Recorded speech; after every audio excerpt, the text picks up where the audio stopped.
London, 1842. The rain fell in relentless sheets over Berkeley Square as Victoria Deering stood before the iron gates of Bromwich Manor. Her valise, heavy with the meagre belongings she'd salvaged from her former life, weighed down her gloved hand. The carriage that had delivered her had already disappeared into the fog, leaving her alone before the imposing stone facade that was to become her home, her prison. A marriage of convenience, her father had called it with a bitter laugh before he'd put the pistol to his temple. The man who had gambled away their fortune and good name had left Victoria with nothing but debts and scandal, and a hastily arranged betrothal to a duke she had never met. Victoria had spent her entire life believing that a woman's security lay in her reputation. With a ruined name, one might as well be dead in London society. Her father's suicide and the subsequent revelation of his embezzlement had stripped her of everything she once valued. Now, at 23, she was damaged goods, a disgraced daughter fit only for a desperate arrangement. The Duke of Westmoreland needed an heir and Victoria needed shelter from ruin. It was a transaction, nothing more. "You have arrived at last," came a voice from the doorway. Victoria looked up to see an elderly woman in a severe black dress. "I am Mrs. Winters, the housekeeper. His Grace expected you an hour ago." The roads were difficult in the storm, Victoria explained, stepping into the grand foyer, her sodden hem leaving puddles on the marble floor.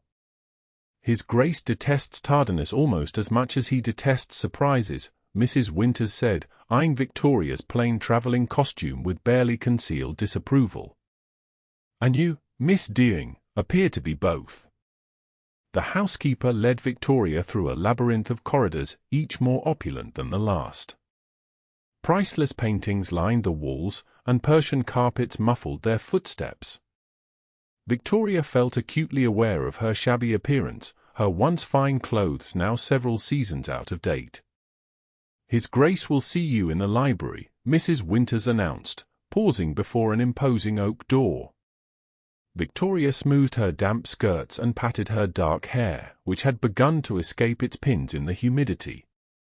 She had once been considered a beauty, with her deep brown eyes and fair complexion, but months of grief and worry had hollowed her cheeks and shadowed her gaze. The library was cavernous, lined with leather-bound volumes that reached toward the Corford ceiling. A fire roared in the marble hearth, casting long shadows across the room. At first, Victoria thought it empty, until she noticed a tall figure standing before the window, his back to her. "Your Grace," she said, dropping into a curtsy. "I am Victoria Deering." Benjamin Brentworth, the Duke of Westmoreland, turned slowly. He was younger than she had expected, perhaps 30, and handsome in a severe way, with sharp cheekbones and calculating blue eyes that assessed her with cold precision. His dark hair was immaculately styled, and his evening attire impeccable. "Miss Deering," he said, his voice devoid of warmth. "I trust your journey was uneventful." "Yes, Your Grace, though the weather—" "I dislike excuses," he interrupted, moving to stand behind his desk. "Our arrangement is straightforward. I require a duchess to fulfill certain social obligations and, eventually, to provide an heir. You require financial stability and the protection of my name. That is the extent of our association." Victoria felt a chill that had nothing to do with her damp clothes. "I understand, Your Grace." "Do you?" He lifted an eyebrow. "Let me be perfectly clear. We will be married tomorrow at St. George's, as planned. You will assume the title and responsibilities of the Duchess of Westmoreland. But," he paused, his gaze hardening, "you will never share my bed." Victoria's cheeks burned. "I beg your pardon." "You heard me correctly. This is a marriage of convenience only. I have no interest in intimacies with the daughter of a thief and a suicide." The word struck Victoria like physical blows. She had expected coldness, perhaps even disdain, but not this cruel dismissal of any possibility of a true marriage. "Then how do you expect an heir?" she asked, her voice barely above a whisper. "In time, when I deem it necessary, arrangements will be made. Clinical, brief, and solely for the purpose of conception. Beyond that, you will maintain your own quarters in the East Wing. We will appear together at required social functions. You will comport yourself with the dignity befitting your new position. In return, your father's debts will be paid, and you will receive a generous allowance." Victoria's throat tightened.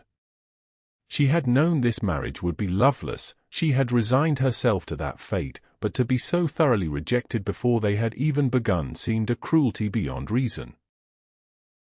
"May I ask why you chose me, if you find me so repulsive?" The Duke's expression did not change. "You were available, desperate, and sufficiently well-bred to pass in society despite your father's disgrace. Your mother was related to the Earl of Harrington, I believe. That thin connection to respectability makes you marginally acceptable. And if I refuse?" For the first time, a flicker of emotion, amusement, perhaps, crossed his features. "Then you are welcome to return to the streets of London with your father's unpaid debts and the scandal of a broken engagement to add to your troubles." He gestured dismissively. "Mrs. Winters will show you to your rooms. I suggest you rest.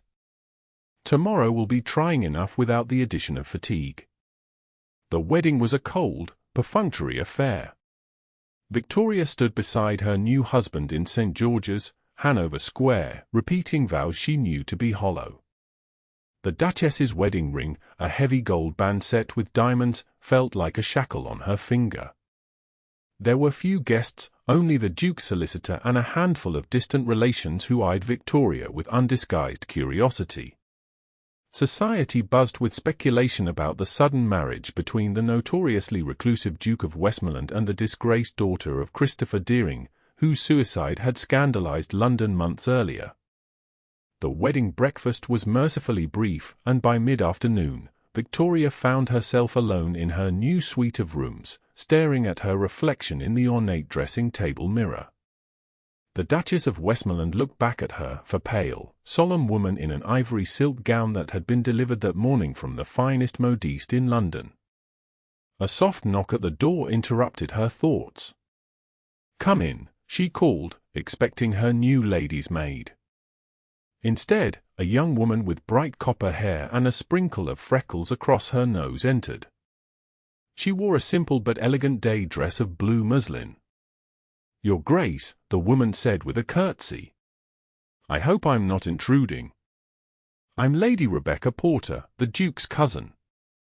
Everyone calls me Becca." Victoria rose, surprised by the warm smile on the woman's face. "How do you do, Lady Rebecca? Please, call me Victoria." "Oh, thank heavens!" Becca exclaimed. "I was afraid you'd be as stiff and formal as Benjamin. I've been dying to meet you, but he's been guarding you like a dragon with its treasure." "I assure you, Lady Rebecca, His Grace has no interest in me as treasure or otherwise," Victoria replied before she could stop herself. Becca's green eyes widened. "Well, that's blunt. And exactly what this family needs." She sat on the edge of Victoria's bed without invitation. "Benjamin has been impossible since he inherited the title 3 years ago. Before that, he was merely difficult. But he wasn't always so cold, you know." Victoria's curiosity piqued despite her determination to remain detached. "No? Oh, certainly not. We grew up together, more like siblings than cousins. He was brilliant, passionate about everything: books, horses, politics." Becca's smile faded. "Until Caroline." "Caroline?" "Lady Caroline Melford. They were engaged 5 years ago. She jilted him a week before the wedding and eloped with Lord Thornfield instead." Becca sighed. Benjamin never recovered from the humiliation. He retreated into himself, became obsessed with his duties to the dukedom, and swore he'd never allow himself to be vulnerable again. Victoria absorbed this information silently. It explained much about the Duke's coldness, though it did not excuse his cruelty. "I've said too much," Becca said, standing suddenly. "But I wanted you to know that he wasn't always this way. And I wanted to offer my friendship. This house can be lonely." After Becca left, Victoria stood at her window, watching the gardens below. Groundskeepers moved methodically among the hedges, pruning and tidying with precision that matched the Duke's rigid personality. A movement caught her eye, the Duke himself, striding across the lawn toward the stables. Even from a distance, his posture spoke of restraint and control. Victoria watched him disappear into the building and wondered what it would take to crack the perfect, polished facade he presented to the world. The first weeks of Victoria's marriage passed in a strange, detached routine. She breakfasted alone each morning, then occupied herself with learning the massive household's operations. The Duke dined with her each evening in frigid silence, occasionally breaking it to criticize some aspect of the household management or her deportment. "You will accompany me to the Harrington ball this Friday," he announced one evening over soup. "It will be your first official appearance as Duchess." Victoria lowered her spoon. "As you wish, Your Grace. The modiste will call tomorrow. I've instructed her to prepare a suitable wardrobe. Your current attire is—" His eyes flicked dismissively over her gown, inadequate. "How kind of you to notice my shortcomings," Victoria replied, unable to keep the edge from her voice. The Duke's eyes narrowed. "Sarcasm does not become a duchess, madam. Nor does cruelty become a duke, sir, and yet you wear it like a favorite coat." A muscle twitched in his jaw. "You forget yourself." "On the contrary, Your Grace. For the first time since entering this mausoleum you call a home, I remember myself." Victoria placed her napkin beside her plate and rose. "If you'll excuse me, I find I've lost my appetite." She retreated to her rooms, her heart pounding. She had never spoken to anyone so boldly in her life. Before her father's disgrace, she had been known for her gentle temperament and perfect manners. The fire that had risen in her tonight was foreign and frightening. Yet it felt right, somehow. If she must live as the Duke's unwanted wife, she would not do so as a cowering shadow. The Harrington ball arrived, and Victoria descended the grand staircase of Bromwich Manor in a gown of deep burgundy silk. The modiste had outdone herself. The dress was the height of fashion, with delicate lace trim and a modest décolletage that nonetheless showcased Victoria's slender neck and shoulders. The Duke waited at the bottom of the stairs, resplendent in black evening attire.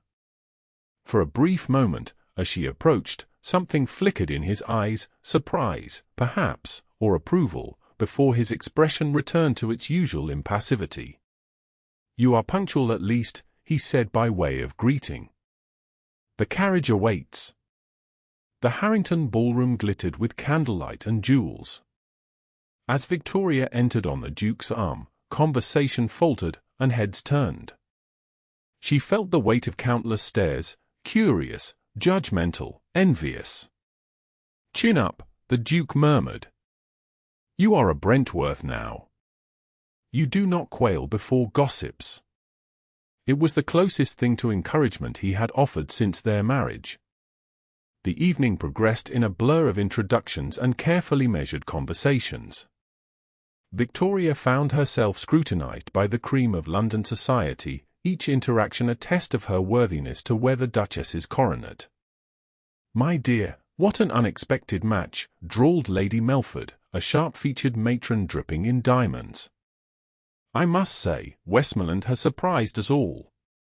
Victoria recognized the name immediately. This must be Caroline's mother. "Life is full of surprises, Lady Melford," she replied with a placid smile. "Some more pleasant than others." The woman's eyes narrowed. "Indeed. I understand your father's situation left you with few options. How fortunate that the Duke was feeling charitable. Before Victoria could respond, a smooth voice cut in. Lady Melford, how delightful to see you. I was just telling my wife how your daughter's recent confinement ended. Is it true she's delivered her third child in 4 years? My, how Lord Thornfield keeps her busy. Almost like livestock, wouldn't you say? The Duke's tone was perfectly polite, but the implication was unmistakable. Lady Melford's face flushed an unbecoming shade of puce. Your Grace, she stammered, I do give Caroline my regards when next you write, he continued. I understand Thornfield's northern estate is quite rustic. The perfect setting for such domestic productivity. As Lady Melford retreated in confusion, Victoria stared at her husband. That was unnecessarily cruel. It was necessarily defensive, he corrected, guiding her toward the dance floor. Lady Melford would have eviscerated you had I not intervened. Her daughter jilted me for a man with more money and less scruples. She has no grounds to judge you or our arrangement. So you defended me. I defended the dignity of my title, which you now share. He positioned himself across from her as the quadrille began. Do not mistake practicality for chivalry, madam. As they moved through the figures of the dance, Victoria observed her husband with new eyes. The cutting precision of his retort to Lady Melford revealed a wound still raw beneath his composure. Caroline's betrayal had shaped him into the cold, defensive man who now held her at arm's length. You dance well, he remarked as they came together again. My mother insisted on proper training, even when we could scarcely afford bread, Victoria replied. Something shifted in his gaze. Your mother died when you were young, I believe. When I was 12. Consumption. Victoria was surprised he had bothered to learn even this basic fact about her life. She was the one who taught me that a lady's reputation was her most precious possession. And yet you find yourself married to a man whose reputation frightens half of London society. Better frightening than ruined, Your Grace. The dance ended, and he led her from the floor. You are pragmatic, Duchess. I had not expected that. There is much about me you have not bothered to discover, Your Grace. For a fleeting moment, curiosity replaced coldness in his eyes. But before he could respond, a commotion near the entrance drew their attention. A tall, elegantly dressed couple had arrived, a handsome man with sandy hair and a strikingly beautiful blonde woman. A ripple of whispers spread through the ballroom. Victoria felt her husband stiffen beside her. Lord and Lady Thornfield, he said, his voice devoid of emotion. How unfortunate. Caroline Thornfield was everything Victoria was not, golden-haired, voluptuous, with a practiced charm that drew people to her like moths to flame. As she moved through the crowd, her gaze locked on the Duke and his new Duchess. Benjamin, she said as she approached, her voice musical. What a pleasure to see you again after so long. The Duke's face might have been carved from marble. Lady Thornfield. I was just commenting to my wife on the unexpected nature of your appearance in London. I understood you were confined to the country with your growing family. Caroline's smile never wavered, though her eyes flicked to Victoria with undisguised assessment. One cannot stay buried in Yorkshire forever. Besides, I was most eager to meet the woman who finally captured the elusive Duke. She extended a gloved hand. Lady Caroline Thornfield. An old friend of your husband's. Victoria Brentworth, Duchess of Westmoreland, Victoria replied, accepting the handshake with cool dignity. How kind of you to introduce yourself. Benjamin and I have such a history, Caroline continued, her tone intimate. I'm sure he's told you all about our connection. His Grace is not in the habit of discussing the past, Victoria said smoothly. We prefer to look toward the future. Caroline's perfect brow arched. How modern of you both. She turned to the Duke. And how are you finding married life, Benjamin? Is it everything you once hoped it would be? The double meaning was unmistakable. Victoria felt a surge of protectiveness toward her husband, despite his coldness toward her. His Grace has found precisely what he sought in marriage, Victoria interjected before he could reply. Stability, companionship, and a partner who understands the value of loyalty. Caroline's smile froze. How convenient for you both. Isn't it just? Victoria smiled beatifically. If you'll excuse us, Lady Thornfield, I believe His Grace promised this waltz to me. She did not wait for a response but placed her hand on the Duke's arm and guided him toward the dance floor. To her surprise, he followed without resistance. As they took their positions for the waltz, Victoria noted the tightness around his eyes, the rigidity of his posture. I apologize if I overstepped, she murmured as the music began. You defended yourself admirably, he replied, his hand firm at her waist as they began to move. Though I require no protection from Caroline Thornfield. Perhaps not, Victoria said. But marriages, even ones of convenience, present a united front to society. It would not serve either of us for her to believe she still affects you. Something flickered in his eyes, surprise, perhaps. You are shrewder than I gave you credit for, Duchess. There is much about me you have yet to discover, Your Grace. For the remainder of the evening, the Duke stayed close to Victoria's side, his manner toward her noticeably less frigid than before. They left before supper, and the carriage ride home passed in thoughtful silence.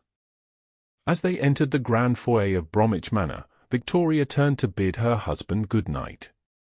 You conducted yourself well this evening, he said unexpectedly. The Tun will have no cause to question your suitability as Duchess. Victoria inclined her head. Thank you, Your Grace. He hesitated, seeming on the verge of saying more, then simply nodded. Good night, Duchess. As Victoria ascended the stairs to her lonely chambers, she reflected on the evening's revelations. Her husband was not merely cold, he was wounded, defensive, protecting himself from further hurt. And Caroline Thornfield's appearance had rattled him more than he cared to admit. Perhaps there was more to the Duke of Westmoreland than the icy facade he presented to the world. The question was whether Victoria had the courage, or the foolishness, to attempt to discover it. The weeks following the Harrington ball brought subtle changes to Victoria's marriage. The Duke still maintained his distance, but their evening meals were no longer conducted in complete silence. He inquired about her activities, offered observations about estate matters, and occasionally, very occasionally, his lips would quirk in what might, under different circumstances, be called a smile. One rainy afternoon, Victoria was in the library, searching for something to read, when the Duke entered unexpectedly. Your Grace, she said, startled. I apologize for the intrusion. I was merely, this is your home, madam, he interrupted. You need not apologize for using the library. Victoria relaxed slightly. Thank you. I've always found comfort in books. The Duke moved to a nearby shelf. What do you prefer? Poetry? Novels? History? All of those, though my father considered novels frivolous and unsuitable for young ladies. Victoria ran her fingers along the spines of leather-bound volumes. My mother secretly gave me a Pride and Prejudice on my 11th birthday. I read it until the binding nearly fell apart. The Duke raised an eyebrow. Miss Austen? I would not have guessed your tastes ran to romance. Is that what you think a Pride and Prejudice is?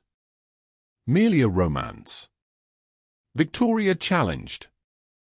It's a brilliant examination of social constraints, personal growth, and the danger of first impressions. Elizabeth Bennet refuses to marry without respect and affection, even when practicality demands otherwise. And yet she ultimately marries the wealthiest man in the book, the Duke observed dryly. She marries a man who proves himself worthy of her regard by acknowledging his faults and striving to be better, Victoria corrected. His wealth is incidental to her decision. A strange expression crossed the Duke's face. You are an idealist, Duchess. I am a realist who still believes in the possibility of growth, Your Grace. He studied her for a long moment. Perhaps you will recommend some reading to me, then. It seems my education has been deficient. It was the first genuine overture he had made toward her.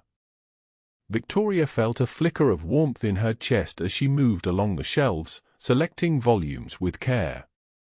That evening at dinner, instead of retiring immediately afterward as was his custom, the Duke lingered. "Would you care to join me for tea in the library?" he asked, the invitation awkward on his lips. Victoria's surprise must have shown on her face, for he added stiffly, "Of course, if you have other plans, I would be delighted," she said quickly. They sat before the fire, tea service between them, discussing the books she had selected that afternoon. The Duke was well-read and articulate, his observations insightful. Victoria found herself genuinely enjoying his company for the first time since their marriage. "May I ask you something, Your Grace?" she ventured during a lull in the conversation. He tensed visibly. "You may ask. I may not answer. Why did you marry me, truly?"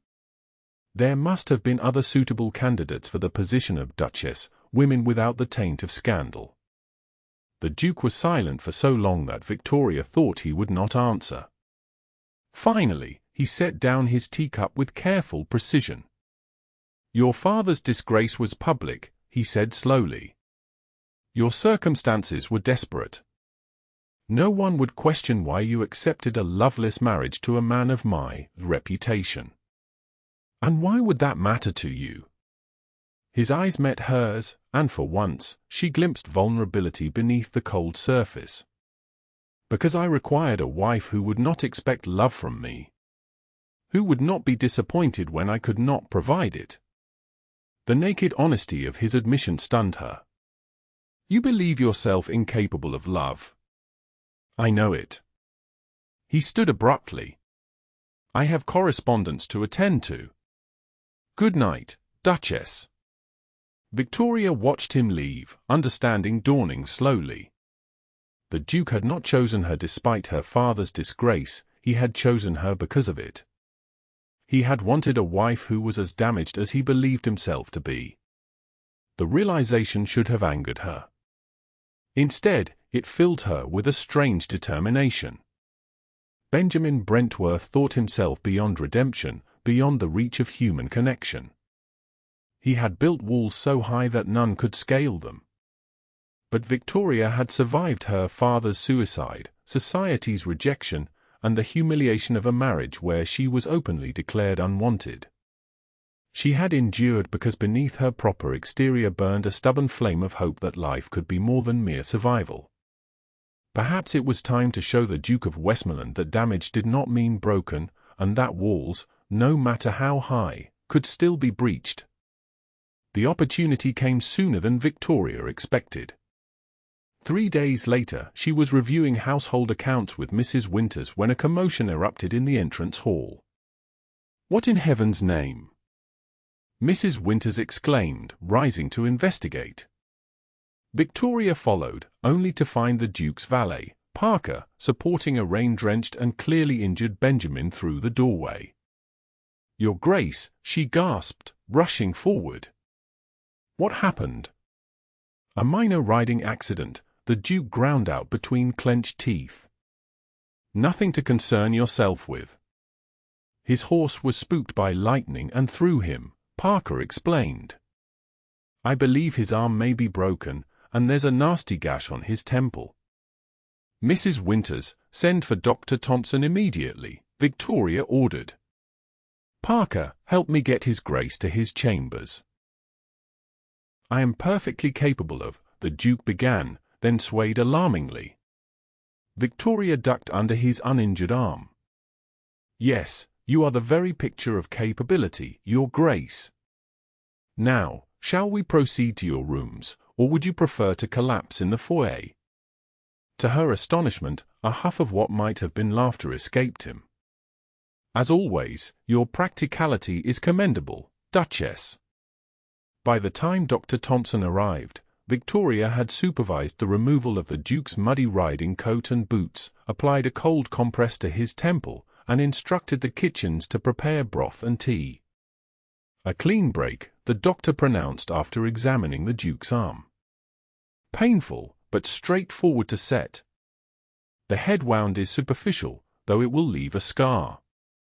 "Another one to add to my collection," the Duke muttered. Victoria, who had remained in the room despite the Duke's initial protests, raised an eyebrow. "Collection, Your Grace?" "His Grace was quite the reckless youth," Dr. Thompson said with a hint of fondness as he prepared to set the broken bone. "This arm alone has been broken twice before." The Duke shot the doctor a quelling look, which the older man cheerfully ignored. "The first time was when he was 14, after climbing an oak tree to rescue a servant girl's kitten. The second was at university, something about a wager involving a horse no one else would ride." Victoria struggled to reconcile these images with the rigid, controlled man she had married. How unexpected! "Thompson, if you value your position as this family's physician, you will cease reminiscing immediately," the Duke growled. "Fortunately, I am nearly of retirement age and therefore immune to intimidation," the doctor replied. "Now, brace yourself. This will hurt." Victoria moved to the Duke's side without thinking and offered her hand. He stared at it for a moment before reluctantly taking it in his good one. When Dr. Thompson set the bone, the Duke's fingers tightened around hers with bruising force, but he made no sound beyond a sharp intake of breath. After the doctor had splinted and bandaged the arm, provided laudanum for the pain, and instructed the Duke to rest, Victoria walked him to the door. "He'll be impossible for the next few days," Dr. Thompson warned quietly. "Benjamin has always been the worst of patients, hates being confined, hates being dependent on anyone. The laudanum will help with the pain but make him irritable. So there will be no discernible difference in his temperament." Then, Victoria said dryly. The doctor chuckled. "You might be good for him after all, Your Grace. He needs someone who won't bend to his every command or cower before his temper. I'm afraid you overestimate my influence, Doctor." "Perhaps. Or perhaps you underestimate it." He patted her hand. "He was different once, you know. Before Lady Caroline's betrayal. Before his brother's death placed the dukedom on his shoulders." Victoria frowned. "His brother? Edward, the previous duke? Tuberculosis took him 3 years ago. Benjamin never wanted the title.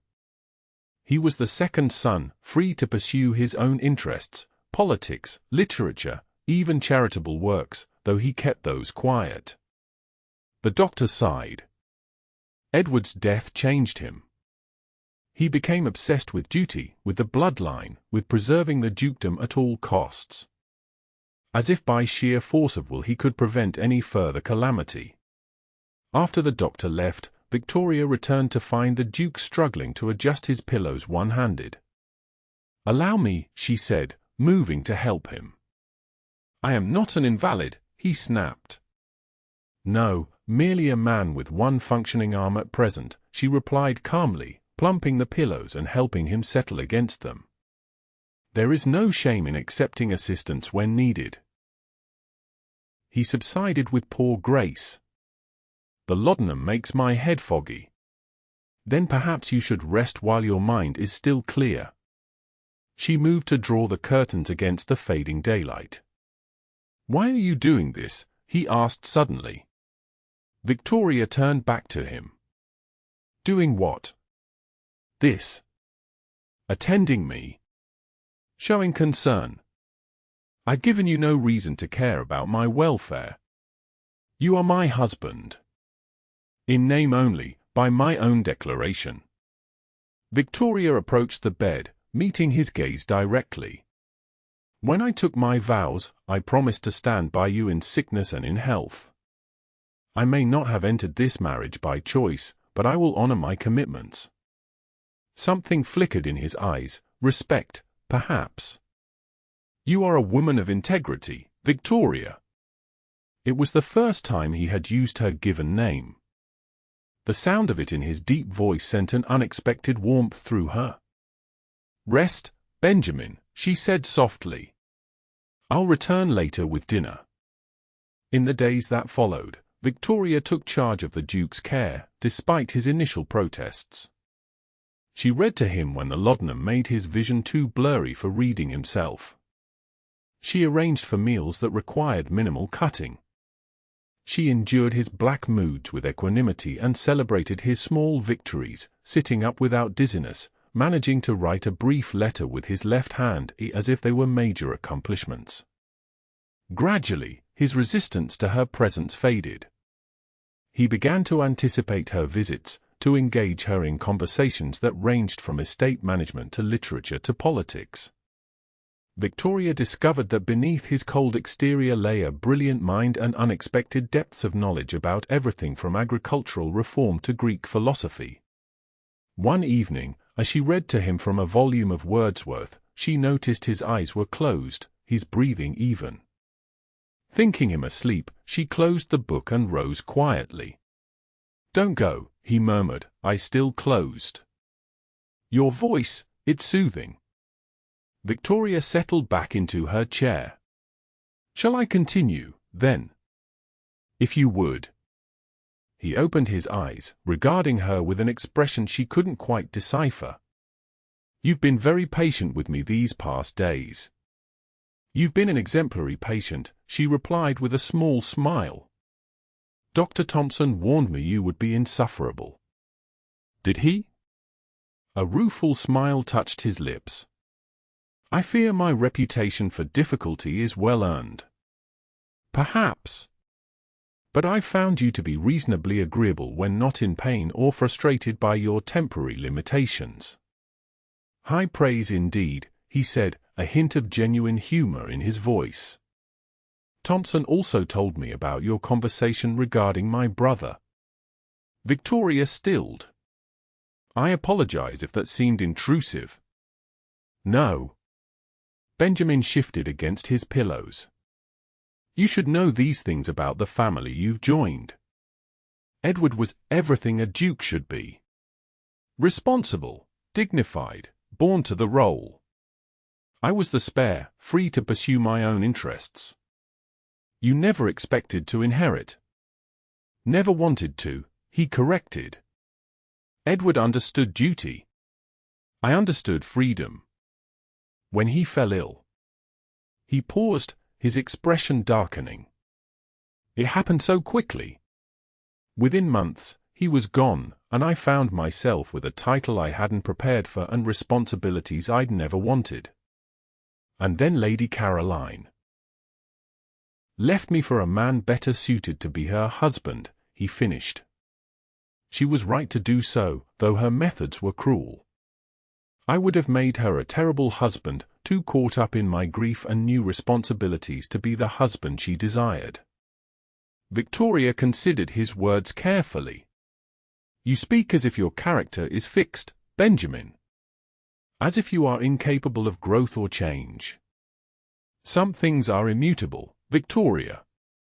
I am what circumstances have made me." "No," she said firmly. "You are what you choose to be. Circumstances may shape us, but our responses to them define us." She reopened the book. "Shall I continue reading?" He studied her for a long moment, something new in his gaze. "Please." 2 weeks after his accident, Benjamin was well enough to join Victoria for dinner in the small family dining room rather than taking his meals in his chambers. His arm remained in its splint, but the head wound had healed to a thin red line that would eventually fade to a faint scar. "It feels rather decadent to dine at this hour," he remarked as they were served. "I've grown accustomed to the invalid's early supper. I've found it pleasant to dine when hungry rather than when convention dictates," Victoria replied, cutting her meat into small pieces so he could manage it one-handed. "Another rebellion against society's strictures? You continue to surprise me." Victoria smiled. "Good. I would hate to become predictable. I think there's little danger of that." He watched her for a moment. "Victoria, there is something I've been meaning to discuss with you." The seriousness of his tone made her set down her fork. "Yes?" "Before my accident, our arrangement was cold. Clinical. I treated you with a detachment that bordered on cruelty." He met her gaze directly. "I wish to apologize for that." Victoria sat very still, hardly daring to breathe. "Thank you," she said finally. "These past weeks have shown me that there can be—" He seemed to search for the right words, "companionship between us. A partnership of minds, if not," he stopped, flushing slightly. "What I mean to say is, I would like us to attempt a true marriage." Victoria's heart raced. "Define a true, if you please." "Friendship? Mutual respect. Shared responsibilities and decisions regarding the estate." He hesitated. "And eventually, when my arm has healed fully, we might discuss the matter of an heir." It was more than Victoria had dared hope for, yet somehow less than she now found herself wanting. "I see," she said carefully. "And would this arrangement include sharing your bed beyond what is strictly necessary for procreation?" Benjamin's eyes widened at her directness. "I had not, that is to say, I didn't presume." "You told me on our first meeting that I would never share your bed," Victoria reminded him. "I accepted those terms then, because I had no choice. But if we are to renegotiate our marriage, I would have clarity on all points."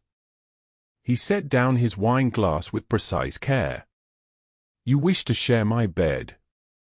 "I wish for the possibility of true intimacy, Benjamin. Not merely the physical act, but the closeness that can develop between a husband and wife who genuinely care for one another." She met his gaze steadily. "I have grown to care for you these past weeks.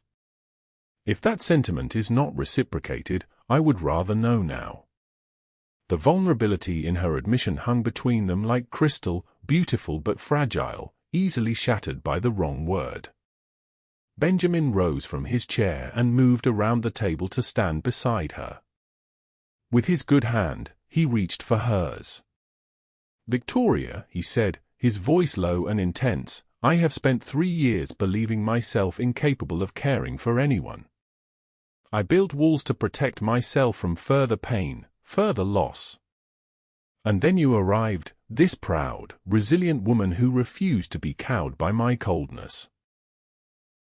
He drew her to her feet, their bodies inches apart. "These weeks of your care have awakened something I thought dead. I find myself feeling again. Caring again. Wanting again." His fingers brushed her cheek.